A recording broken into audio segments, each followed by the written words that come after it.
ಸ್ನೇಹಿತರೆ, welcome to AJ tech Kannada YouTube channel. ಇವತ್ತಿನ ವಿಷಯ ಏನಂದರೆ, ನೀವು ನಿಮ್ಮ ಆಸ್ತಿ ಪತ್ರನ ಎಲ್ಲಾದರೂ ಕಳ್ಕೊಂಡಿದ್ರೆ ಮತ್ತೆ ಅದನ್ನು ನಕಲಿ ಪತ್ರನ ಯಾವ ರೀತಿ ತಗೊಳ್ಳೋದು, ನೀವು ತಾಲೂಕು ಆಫೀಸು ಮತ್ತು ಇತರ ಕಚೇರಿಗಳಿಗೆ ಅಲ್ಲಿದ್ದೇನೆ ನೀವು ಆನ್ಲೈನಲ್ಲೇ ಕೂಡ ಅಪ್ಲೈ ಮಾಡಿ ನಿಮ್ಮ ಆಸ್ತಿ ಪತ್ರಗಳನ್ನ ಯಥಾಸ್ಥಿತಿ ಒರಿಜಿನಲ್ ಪತ್ರಗಳನ್ನ ತಗೋಬೋದು.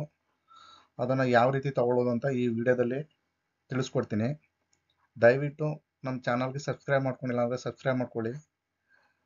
ಬನ್ನಿ ವಿಡಿಯೋನ ಮುಂದುವರ್ಸೋಣ. ಮೊದಲಿಗೆ ಸ್ನೇಹಿತರೆ, ನೀವು ಕಾವೇರಿ ಆನ್ಲೈನ್ ಸರ್ವಿಸ್ಗೆ ನೀವು ರಿಜಿಸ್ಟ್ರೇಷನ್ ಮಾಡ್ಕೊಂಡಿರ್ಬೇಕಾಯ್ತದೆ.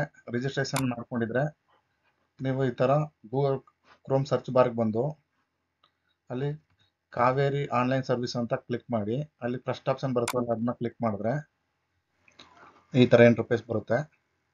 ಇಲ್ಲಿ ನೀವು ರಿಜಿಸ್ಟರ್ಡ್ ಆಗಿದ್ರೆ ಡೈರೆಕ್ಟ್ ಲಾಗಿನ್ ಮಾಡಬೇಕಾಗ್ತದೆ. ನೀವು ನಮ್ಮದು ಲಾಗಿನ್ ಐ ಡಿ ಇರೋದ್ರಿಂದ ನಾನು ಡೈರೆಕ್ಟ್ ಲಾಗಿನ್ ಮಾಡ್ತಾ ಇದ್ದೀನಿ. ಇಲ್ಲಿ ನಿಮ್ಮದು ಯೂಸರ್ ನೇಮ್ ಆ್ಯಂಡ್ ಪಾಸ್ವರ್ಡು ಆಟೋಮೆಟಿಕಾಗಿ ಫಿಲ್ ಆಗುತ್ತೆ. ಕೆಳಗೆ ಕಾಣ್ತಿರೋ ಕ್ಯಾಪ್ಸನ್ನು ಫಿಲ್ ಮಾಡಿ ಇಲ್ಲಿ ಲಾಗಿನ್ ಅಂತ ಕೊಟ್ಟರೆ ರಿಜಿಸ್ಟರ್ಡ್ ಮೊಬೈಲ್ಗೆ ಒಂದು OTP ಬರುತ್ತೆ. ಆ OTPನ ಇಲ್ಲಿ ಫಿಲ್ ಮಾಡಿ ನಂತರ ಲಾಗಿನ್ ಅಂತ ಕೊಟ್ಟರೆ ಈ ಥರ ಕಾವೇರಿ ಆನ್ಲೈನ್ದು ಹೋಮ್ ಪೇಜು ಓಪನ್ ಆಗುತ್ತೆ. ನೀವು ಫಸ್ಟ್ ಟೈಮು ನೀವು ನಿಮ್ಮದು ದಾಖಲಾತಿ ಎಲ್ಲ ಫುಲ್ ಕಳೆದೋಗಿದ್ರೆ ನೀವು ಅಲ್ಲಿ ಮುಂದೆ ಒಂದು ಪ್ರಾಪರ್ಟಿ ನಂಬರ್ ಕೇಳುತ್ತೆ, ಆಗ ಹಾಕಬೇಕಾಗುತ್ತೆ. ನೀವು ಸರ್ಟಿಫೈಡ್ ಕಾಪಿನ ಡೌನ್ಲೋಡ್ ಮಾಡ್ಕೋಬೇಕು ಅಂದರೆ ನಿಮ್ಮ ಸೇಲ್ ಡಿಡ್ಡೋ ಏನೋ ಈ ಥರ ಕಾಪಿಗಳನ್ನೆಲ್ಲ ಡೌನ್ಲೋಡ್ ಮಾಡ್ಕೋಬೇಕು ಅಂದರೆ ಒಂದು ನಂಬರ್ ಇರುತ್ತೆ. ಒಂದು ರಿಜಿಸ್ಟ್ರೇಷನ್ ದಾಸ್ತಾನುವೇಜದ್ದು ಒಂದು ರಿಜಿಸ್ಟ್ರೇಷನ್ ನಂಬರ್ ಅಂತ ನೀವು ರಿಜಿಸ್ಟರ್ ಮಾಡಿದಾಗ ಒಂದು ನಂಬರ್ ಇರುತ್ತೆ. ಆ ನಂಬರು ನಿಮ್ಮ ಹತ್ರ ಇಲ್ಲ ಅಂದರೆ ನೀವು ಅದನ್ನು ಯಾವ ರೀತಿ ಫೈಂಡ್ ಮಾಡ್ಕೋಬೇಕು, ಯಾವ ರೀತಿ ಕಂಡಿಡ್ಕೊಂಡು ನಂತರ ಸರ್ಟಿಫೈಡ್ ಕಾಪಿಗೆ ಅಪ್ಲೈ ಮಾಡಿ ತಗೊಳ್ಳೋದು ಅಂತ ತೋರಿಸ್ಕೊಡ್ತೀನಿ. ನೀವು ಇಲ್ಲಿ ಸ್ಟಾರ್ಟ್ ನ್ಯೂ ಅಪ್ಲಿಕೇಶನ್ ಅಂತ ಕ್ಲಿಕ್ ಮಾಡಿ. ಕ್ಲಿಕ್ ಮಾಡಿದ್ಮೇಲೆ ನೀವು ಇಲ್ಲಿ ಈ ಥರ ಆಪ್ಷನ್ಗಳು ಬರುತ್ತೆ ನಿಮಗೆ. ಇದು ಸರ್ಟಿಫೈಡ್ ಕಾಪಿ CC. ನಿಮ್ಮ ಹತ್ರ ಡಾಕ್ಯುಮೆಂಟ್ ನಂಬರ್ ಇತ್ತು ಅಂದರೆ, ಜೆರಾಕ್ಸ್ ಇತ್ತು ಅಂದರೆ ನೀವು ಇಲ್ಲಿ ಒರಿಜಿನಲ್ ಕಾಪಿ ತಗೋಬೇಕು ಅಂದರೆ ಡೈರೆಕ್ಟಾಗಿ ಅಪ್ಲೈ ಮಾಡಿ. ಇಲ್ಲ ನನ್ನ ಹತ್ರ ನಂಬರ್ ಇಲ್ಲ, ದಾಸ್ತಾನುವೇಜದ ನಂಬರ್ ಇಲ್ಲ ಅಂತಂದರೆ ನೀವು ಇಲ್ಲಿ ಎನ್ಕಂಬರೆನ್ಸಿ ಸರ್ಟಿಫಿಕೇಟ್ ಅಂತ ಇಲ್ಲಿ ಕ್ಲಿಕ್ ಮಾಡಿ. ಇಲ್ಲಿ ಕ್ಲಿಕ್ ಮಾಡಿದ ನಂತರ ಇಲ್ಲಿ ಎನ್ಕಂಬರೆನ್ಸಿ ಸರ್ಟಿಫಿಕೇಟ್ ಅಂತ ಪಾಪಪ್ ಬರುತ್ತೆ. ಇಲ್ಲಿ ಕಂಟಿನ್ಯೂ ಅಂತ ಕೊಡಿ. ಕಂಟಿನ್ಯೂ ಅಂತ ಕೊಟ್ಟಾದ್ಮೇಲೆ ಆಫ್ಟರ್ 1/1/2004 ಬಿಫೋರ್ 1/1/2004 ಅಂತ ಬರುತ್ತೆ. ನೀವು ಒಂದು 15 ವರ್ಷದ EC ಸರ್ಚ್ ಮಾಡ್ಕೊಳ್ಳಿ ಸಾಕು. ನಾನು 1/1/2004 ಅಂದರೆ 15 ವರ್ಷದ EC ಬ್ಯಾಲ್ ಬರುತ್ತೆ. ಅದಕ್ಕೆ 1/1/2004 ಸೆಲೆಕ್ಟ್ ಮಾಡ್ಕೊಂಡು ಪ್ರೊಸೀಡ್ ಅಂತ ಕೊಟ್ಟೆ. ಕೊಟ್ಟಾದ ನಂತರ ಇಲ್ಲಿ ನಿಮ್ಮ ಡಿಸ್ಟಿಕ್ಕು, ನಿಮ್ಮ ತಾಲೂಕು, ನಿಮ್ಮ ಹೋಬಳಿ ಮತ್ತು ನಿಮ್ಮ ವಿಲೇಜು ಅದು ಅಗ್ರಿಕಲ್ಚರಾ ಇಲ್ಲ ನಾನ್ ಅಗ್ರಿಕಲ್ಚರಾ ಇಲ್ಲಿ ಸೆಲೆಕ್ಟ್ ಮಾಡ್ಕೊಳ್ಳಿ. ನಾನು ಅಗ್ರಿಕಲ್ಚರ್ ಆಗಿರೋದ್ರಿಂದ ಅಗ್ರಿಕಲ್ಚರ್ ಅಂತ ಸೆಲೆಕ್ಟ್ ಮಾಡ್ಕೋತೀನಿ. ಇಲ್ಲಿ ನಿಮ್ಮ ಸರ್ವೆ ನಂಬರ್ನ ಹಾಕೊಳ್ಳಿ. ನಂತರ ಇಲ್ಲಿ ನಿಮ್ಮ ಬೌಂಡ್ರಿ ಡೀಟೇಲ್ಸ್ ಅಂದರೆ ಇದು ಚೆಕ್ ಬಂದಿ ಅಂತ ಬರುತ್ತೆ. ಈಸ್ಟ್, ವೆಸ್ಟ್, ನಾರ್ತ್, ಸೌತ್ ಯಾರಿದ್ದಾರೆ ಅಂತ ಅಕ್ಕಪಕ್ಕ ಜಮೀನಿಂದು ಡೀಟೇಲ್ಸ್ ಹಾಕೊಳ್ಳಿ. ಇಲ್ಲಿ ಪ್ರಾಪರ್ಟಿ ಡಿಸ್ಕ್ರಿಪ್ಷನ್ ಅಂದರೆ ಇಲ್ಲಿ ನಿಮ್ಮದು ಆ ಪ್ರಾಪರ್ಟಿದು ಯಾರು ಓನರ್ ಇರ್ತಾನೆ ನೇಮ್ ಹಾಕೊಳ್ಳಿ. ತದನಂತರ ಬಂದು ಅಲ್ಲಿ ಅದು ಜಮೀನು ಎಕರೆಲ್ಲಿದೆಯಾ, ಕುಂಟೆಲಿದೆಯಾ ಮತ್ತು ಹೆಕ್ಟರಲ್ಲಿದೆಯಾ ಅಂತ ಆಪ್ಷನ್ ಬರುತ್ತೆ. ನಂದು ಎಕರೆಲ್ಲಿರೋದ್ರಿಂದ ಎಕರೆ ಅಂತ ಹಾಕೊಂಡು ಇಲ್ಲಿ ಕೆಳಗಡೆ ಬಂದು ಎಕರೆ ಗುಂಟೆ 0 ಮತ್ತು ಸೆಂಟ್ ಕೂಡ 0 ಇರೋದ್ರಿಂದ 2 ಎಕರೆ.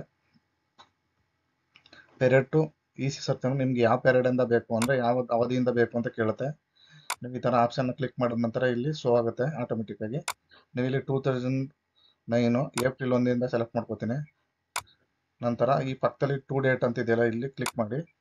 ಇಲ್ಲಿ ಸ್ಟಿಲ್ ಡೇಟ್ ಅಂದರೆ 17 ಮಾರ್ಚ್ ಇಲ್ಲಿ ಕ್ಲಿಕ್ ಮಾಡಿದ್ರೆ ಸರ್ಚ್ ಅಂತ ಕೊಟ್ಟರೆ ನಿಮ್ಮ EC ಸರ್ಚ್ ಆಗುತ್ತೆ. ನೋಡಿ, ಈ ರೀತಿ ಸರ್ಚ್ ಆಗುತ್ತೆ ನಿಮ್ಮ EC.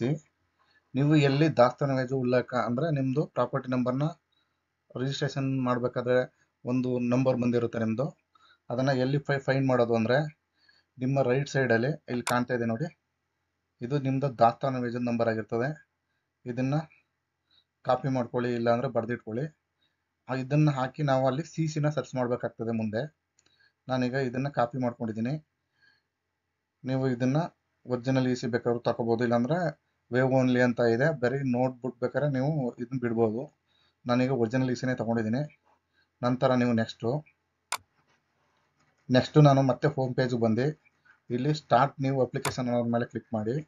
ನಂತರ ಇಲ್ಲಿ ಸಿ ಸಿ ಸರ್ಚ್ ಅಂತ ಇದೆಯಲ್ಲ, ಸರ್ಟಿಫಿಕೇಟ್ ಕಾಪಿ ಸರ್ಚ್ ಅಂತ, ಅದನ್ನು ಕ್ಲಿಕ್ ಮಾಡಿದ ನಂತರ ಈ ಥರ ನೆಕ್ಸ್ಟ್ ಪೇಜ್ ಓಪನ್ ಆಗುತ್ತೆ. ಇಲ್ಲಿ ನಿಮ್ಮದು ಡಾಕ್ಯುಮೆಂಟ್ ಟೈಪು ಯಾವುದು ಅಂತ ಸೆಲೆಕ್ಟ್ ಮಾಡ್ಕೊಳ್ಳಿ.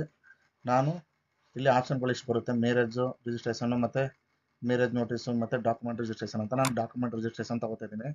ಇಲ್ಲಿ ನಿಮ್ಮದು ಯಾವ ಜಿಲ್ಲೆಗೆ ಬರ್ತದೆ ಅದನ್ನು ಸೆಲೆಕ್ಟ್ ಮಾಡ್ಕೊಳ್ಳಿ. ಮತ್ತು ನಿಮ್ಮ ಸಬ್ ರಿಜಿಸ್ಟರ್ ಆಫೀಸ್ ಯಾವ್ದು ಬರುತ್ತೆ ಅಂತ ಸೆಲೆಕ್ಟ್ ಮಾಡ್ಕೊಳ್ಳಿ. ನಾನೀಗ ಸೆಲೆಕ್ಟ್ ಮಾಡ್ಕೋತೀನಿ.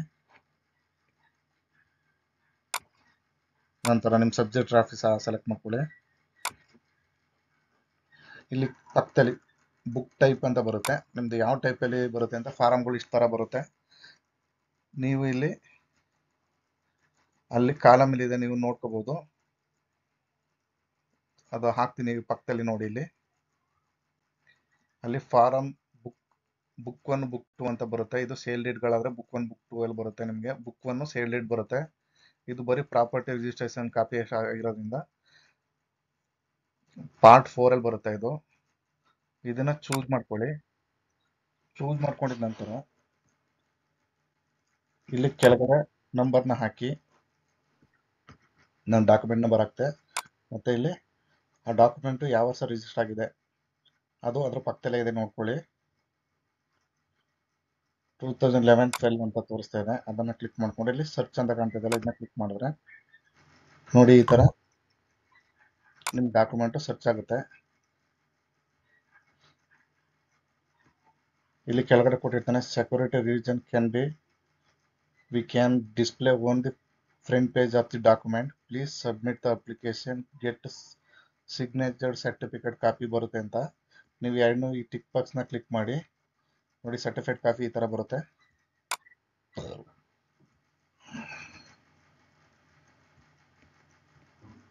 ಇದೆಲ್ಲ ನಿಮ್ದು ಡಾಕ್ಯುಮೆಂಟ್ ರಿಜಿಸ್ಟ್ರೇಷನ್ ಆಗೋ ಟೈಮಲ್ಲಿ ಸ್ಕ್ಯಾನ್ ಮಾಡ್ಕೊಂಡಿರ್ತಾರಲ್ಲ, ಆ ಕಾಪಿನೇ ಇದು. ಇದನ್ನ ಎರಡನ್ನೂ ಟಿಕ್ ಬಾಕ್ಸ್ ನ ಕ್ಲಿಕ್ ಮಾಡಿ ಇಲ್ಲಿ ಪ್ರೊಸೀಡ್ ಅಂತ ಕೊಟ್ರೆ ಇಲ್ಲಿ ಪೇಮೆಂಟ್ ಮಾಡಬೇಕಾಗ್ತದೆ. ಪೇಮೆಂಟ್ ಪೇ ಮಾಡಿದ್ರೆ ನಿಮ್ಗೆ 4-5 ಡೇಸ್ ಒಳಗೆ ನಿಮಗೆ ರೆಕಾರ್ಡು ಅಪ್ರೂವಲ್ ಆಗಿ ಬರುತ್ತೆ.